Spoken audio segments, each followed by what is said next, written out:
One more thing. Cooper Flagg will win an NBA title before Luka Doncic. Well, you're still locked onto the Dallas Mavericks, your team every day. My name is Nick Angstadt, media member covering the Mavs for over 10 years. It's a one more thing. We're talking about the Mavs going throughout the rest of this season and beyond. I'm joined by Isaac Harris, the one more thing king himself, and let's get right into it. I want to do true and false questions about the Mavs' future. Starting, we'll talk about Dereck Lively and what his future is going to be. We'll talk about PJ Washington and all that. But let's start with, you got a spicy one for me up front. I'm ready for it. Right off the top. True or false, Cooper Flagg will win an NBA title before Luka Doncic. This is like pure first take, like graphic. You see it posted online and you're like, all right, here, let's do this. I think you that got to Cooper answer Flagg first. I think that Cooper Flagg will. And I think it's more about the Lakers than it is about the two players. The Lakers have just... Slightly has gone on his rant many a times about the Lakers, and I'm about to join him. Rob Pelinka has just completely wasted multiple years of Luka Doncic's career. There's that report today from Chris Mannix that said that the Lakers want to create Dallas 2.0 around Luka and Austin Reeves. Austin Reeves playing the Kyrie spot, Luka obviously being Luka. And then I started looking at their roster. I'm like, all right, well, what do they need to do around those two guys? Okay, well, neither of their centers are good enough that like the Maverick centers were. They don't have a Derrick Jones Jr. or a PJ Washington. Like, I don't think Rui Hachimura is that guy. I don't think Marcus Smart is that guy. And that you just keep looking down the roster and you're like, I just don't think they have anything. Like, they need to add, if you're going through the list we went through for the other show, you need 2 all-star level players. Okay, cool. If LeBron just leaves for nothing in free agency, then you get nothing from that. 2 to 3 high-level role players. They have 0 of those. I don't think they have a single. Luke Kennard erasure. Maybe Rui counts. A high-level lead guard. Got that. Cool. One of the 2 types of centers, workhorse centers. The centers are not good enough. An elite wing guard defender. Marcus Smart is not who he was 4 years ago. Volume shooters, they at least have that. It's like they have to add like 3 or 4 high-level players just to start competing again. And then you get into all the issues of like, all right, well, how do you build a competent NBA level defense around Reeves and Luka? Luka can compete on defense. We've obviously seen that. Kyrie competed on defense a lot, and I think Kyrie is underrated in the Mavs' run to the NBA Finals because he wasn't good in the finals for especially the road games. But I think that gets overlooked on how good he was, especially how good he was defensively in that Mavs system. And then Dereck Lively will always get forgotten about because he was, he's been injured basically since then. And so like I'd bet on Cooper Flagg and the Mavs building a team around Cooper Flagg. The Mavs, first of all, the Mavs don't have a set GM. The Mavs have their next best player is Kyrie, who is 33. I would still bet on the Mavericks and Cooper Flagg. Yeah, shocking. I'm with you. You're gonna say something negative about the Lakers? Wow. No, I was expecting you to say false on it. No, I'm with you, and a lot of it's the same reasons. Is I don't, it's not like they made the Luka trade and brought him into a great situation over there. It's not like it was the Timberwolves and he's like pairing up with Ant for the next or right. Some other like superstar. I mean, I think Reeves is a good player, but they just have so much work to do, and I mean, they could do it this offseason and totally revamp it. I mean. How far do they want to go with it? They're going to try to get PJ and Gafford from Dallas and really try to. They don't have enough. They don't have enough to get all the guys they need. Like it took the Mavs like 3 years to get all the guys. Yeah. So for Dallas, and I know some people are like, really, you're going to pick Dallas? They don't even have draft picks after this year. One, I think Cooper's that good. 2, you are getting Kyrie for the next few years, but I think this draft is really good. So I'm really high on these draft picks that I don't think it's going to be 6 years before this upcoming draft pick is going to be good. Like I think this coming draft pick, you're looking at the next 2 or 3 years that they're a really good player in the league. So I think that combined with there's some financial flexibility with where Dallas is at moving forward too. So, yeah, I'm not saying that I don't think it's like Lakers or Mavs coming out of the West, this year, next year. But I think Dallas is closer. And if you want to talk about, let's say the next 5 years, the Lakers don't do it, the Mavs don't do it. Cooper Flagg will be 24 and Luka will be 33. Like 32. Yeah. So then you're talking, all right, now we're getting towards the towards the He end. might be like at Real Madrid at that point. Who knows? Because he has said in the past, we talked about it on the show a bunch. He's like, oh, I won't make it long enough to play as long as Dirk did. You're like, okay, he's had some injuries. So that's another thing to consider too. That the Mavs, I mean, he's in his window right now. I mean, he's incredible. He can raise the level of a bunch of players, which is why I know all these Lakers players are garbage, because that he's raising the level of all of them. They're still not rising to the level that they need. There is, real quick, and I'm going to ask you the second one. There is something to be said though about they have the record that they do with the roster that they have. So I just want to make that note of like they have 2-3 floor raisers in Luka, and they'll Reeves be in the and LeBron. Playoffs this year, and sure, sometimes they're talked about like they're going to be in the lottery. I know, but the difference between a 5, 6, 7, 8 in the West and 1, 2, 3, 4 is just is getting from one tier to the next tier can be so hard. Like it is so hard to go from that tier to that tier. Not everybody does it. All right, next one. Dereck Lively is going to be the starting center for the Mavs next season. I'm going true on this one. Ooh, okay. I am, because I don't know what their other option is. We talked about in the show earlier today, we talked about their free agency options. They will have the MLE, the mid-level exception, it's about $15 million. So you could try and entice an Isaiah Hartenstein. It would be he'd take a pay cut, but if he gets cut by the Thunder because they got to make money moves, then maybe that's one. And you're like, okay, then that's where I could see Lively wouldn't be starting. Mitchell Robinson or Robinson. Yeah, Mitchell Robinson for the Knicks is another one I could see. And they're not. I don't think they're drafting that guy, because they're not getting that guy with their top 10 pick, because there's nobody up there for him, right? The 30th, like their second pick in the first round, I don't think anybody would be good enough. And I'm putting my bet and my hope in Dereck Lively. Maybe it's just because I like him as a person. I like his game. I think he's really good. Maybe I'm just betting on that and with hopes and dreams and love. But I'm going to put it all towards my Lego brother. Yeah, I think he's definitely on the roster, because I think you just got to. Is that a question? Well, I mean, I just got asked yesterday at work. They're like, hey, is Lively going to be on the team next year? I'm like, oh, yeah. I think he'll definitely be on the team, because it's like you're just going to ride it out. You're not going to do the extension, and you're going to ride it out and say, like, all right, this is a prove it that you can stay healthy type of year. I think for the sake of content, I'll say false and say that he's going to be the backup big, but they're too scared to roll into the season as like, I think Gafford, well, I got that in a second, but I think Gafford's not on the team next year. So it's, I think that they'll make some type of move this offseason to get an established center like a Hartenstein, a Mitchell Robinson, or they trade for a guy, because they're too scared to put all their eggs in the basket to a Lively and then say, well, okay, well, now off the bench, we have the 30th pick, Cisse, and, and well, even if it's Gafford just hasn't been good this year. So, but yeah, I'll go that route.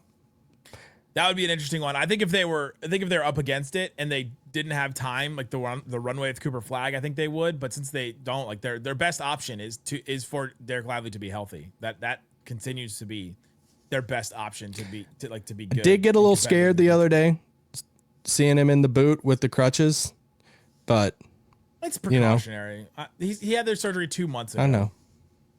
He had the surgery at the end of this. He had surgery at the end of December. I think people are freaking out about it. It's like, okay. I'm just tired of seeing him in a boot. All right. I just want to see some basketball shoes with his giant stilt crutches that are taller than probably both of us. Coming up, PJ Washington. What's his role with the Mavericks? Is he a future piece for the Mavericks, or are the Mavs going to make a move on him? We'll tell you coming up.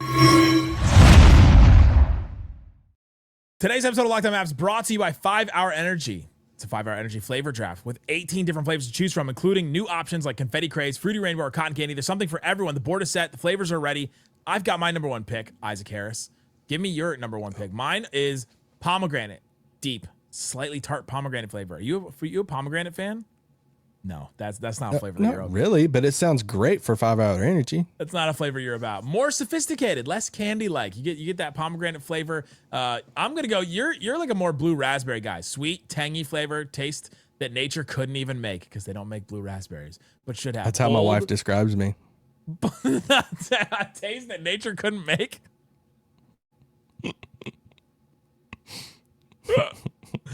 If you want a 5-hour energy shot that gives you a boost of energy with zero sugar and is a taste that Isaac's wife would talk about, find your new favorite flavor of 5-hour energy shots available online at 5hourenergy.com. The number 5hourenergy.com or over on Amazon, 5hourenergy.com.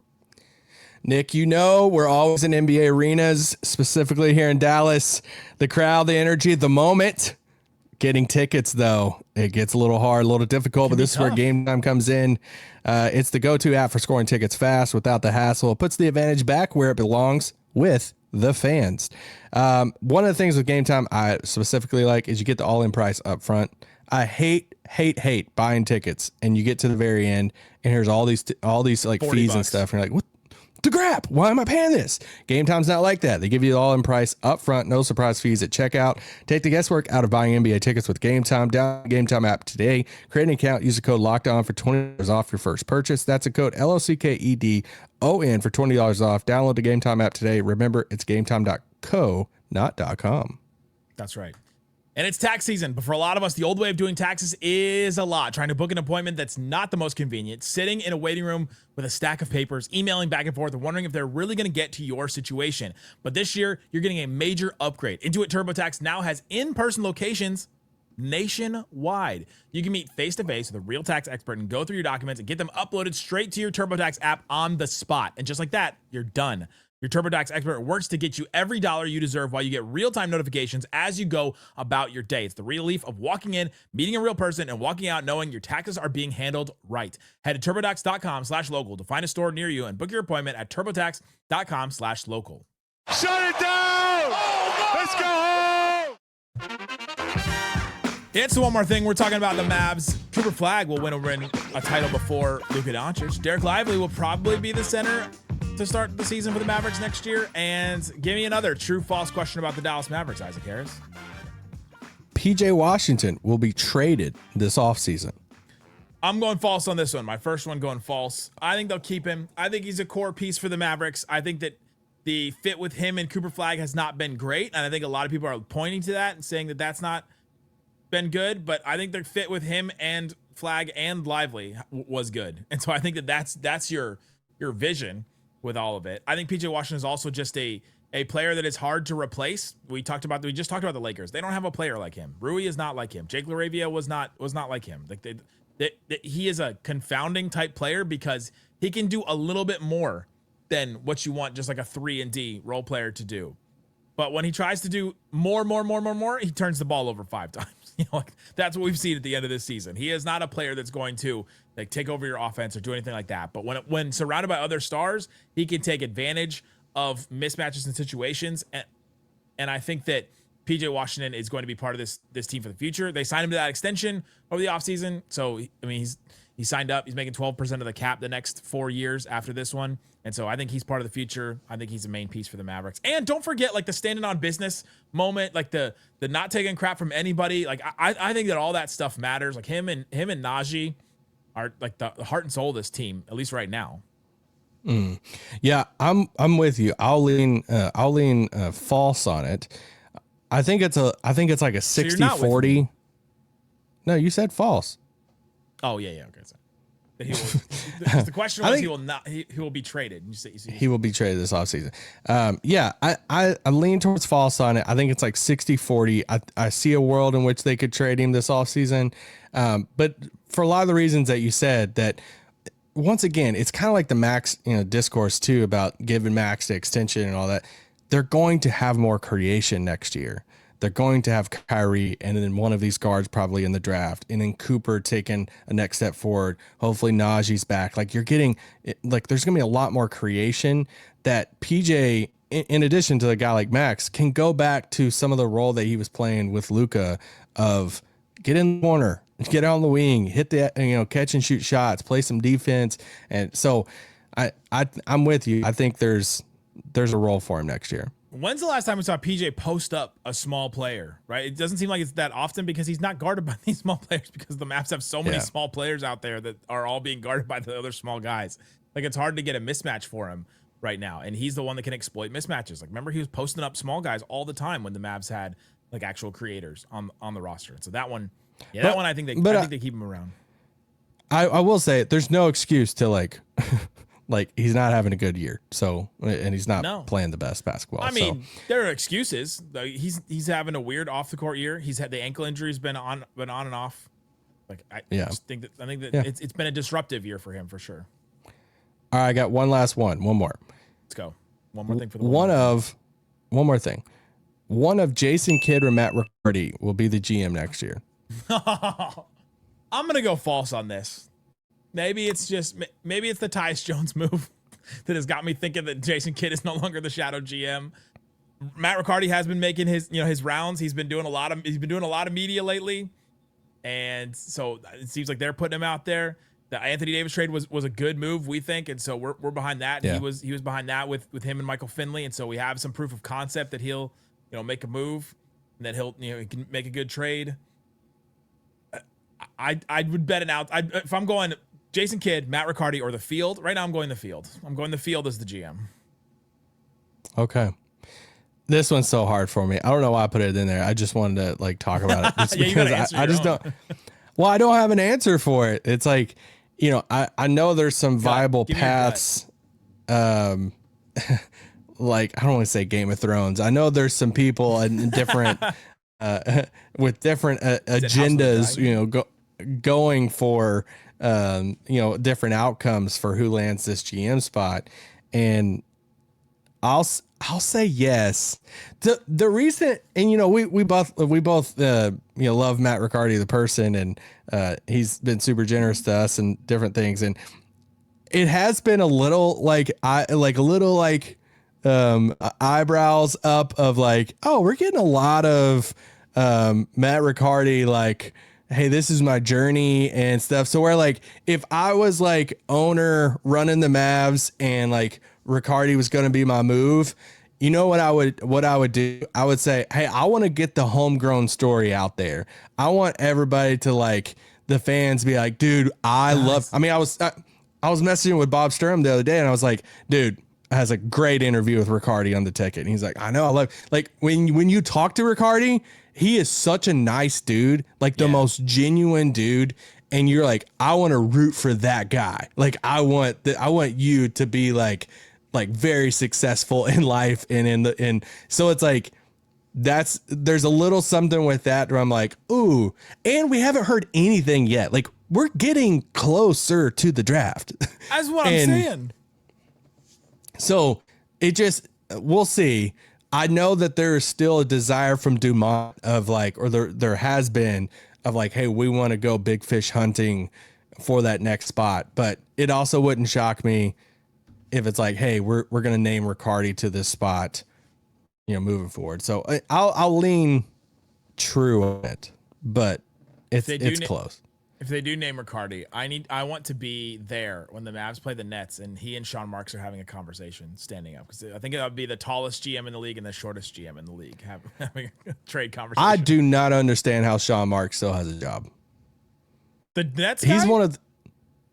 He's one of the top like GMs in the league that I do not understand how he's not been fired.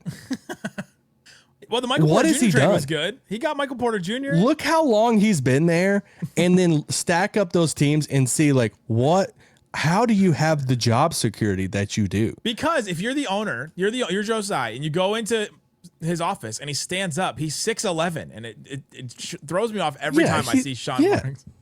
Intimidating. You can fire a 6'11" guy. Yeah, but still, it's just like, dude, how do you pull this off, man?